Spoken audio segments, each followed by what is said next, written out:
C'est à travers lui que se libère l'expression de soi, l'expression du soi avec un S majuscule. Il est le siège des sons dans le corps, mais également de la communication. C'est le 5e chakra de notre série. Il s'agit aujourd'hui de parler du chakra de la gorge, qui est de couleur bleu ciel, et qui se situe à la base, dans le creux, juste en dessous de notre cou. Ce chakra gère le sens physique de l'ouïe, et il va notamment gérer plusieurs organes. On va commencer, donc les organes de cette zone, on va commencer par les oreilles, avec un mal très répandu chez les enfants, qui est celui des otites. Pourquoi? Eh bien tout simplement parce que les enfants ne veulent pas entendre ou ont du mal à entendre certaines choses, et ça se répercute par des mots physiques, ces fameuses otites.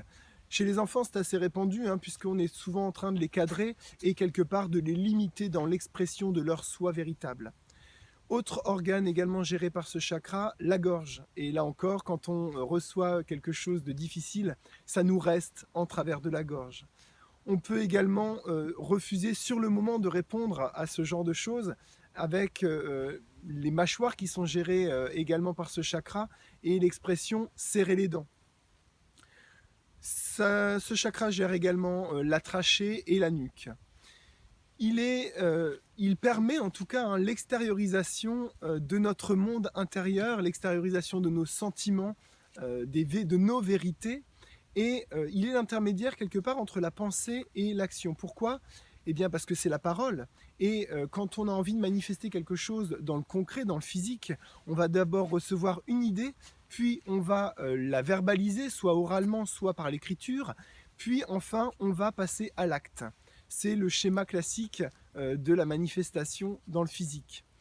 Un chakra qui est trop ouvert, eh bien on va le rencontrer notamment chez les personnes dites beau parleurs. Un beau parleur qui va être un petit peu manipulateur, parfois pour cacher un sentiment de manque de confiance en lui, et en tout cas en ayant ce comportement-là, va vous donner le sentiment de toujours de vouloir avoir raison sur tout. Un chakra par contre qui est trop fermé, eh bien on va le rencontrer chez les personnes qui ont peur de s'exprimer, d'exprimer leurs besoins, d'exprimer leurs rêves, voire de les réaliser. Et puis également la communication ne va pas être facile, ça va être un petit peu brutal. Le langage va être assez écorché, assez brutal en effet. La note qui est dédiée à ce chakra, eh bien c'est le sol. Et puis l'élément qui lui est dédié, c'est l'éther. Alors l'éther, c'est quoi? C'est un fluide, une énergie à la limite entre le physique et le subtil, par lequel en fait va pouvoir venir bientôt, en tout cas, la manifestation. Il y a des choses qui sont en suspens et qui vont bientôt se manifester, par exemple. Alors, comment entretenir ce chakra correctement? Eh bien, les aliments, c'est un petit peu compliqué de trouver des aliments bleus. Les fruits, globalement, sont assez bons pour ce chakra. Et au niveau des fruits, on peut en trouver quand même quelques-uns, la figue, la myrtille notamment.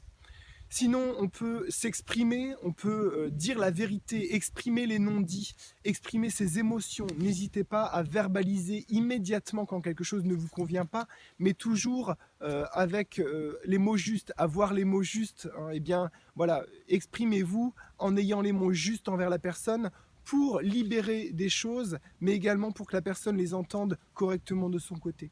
Vous pouvez également vous exprimer par le chant ou les travaux créatifs également, donc les découpages, les collages, voilà, tout ce qui peut être le dessin, pourquoi pas également. Eh bien, je vous remercie de votre écoute et je vous dis à très vite pour la 7e vidéo qui parlera de notre 6e chakra.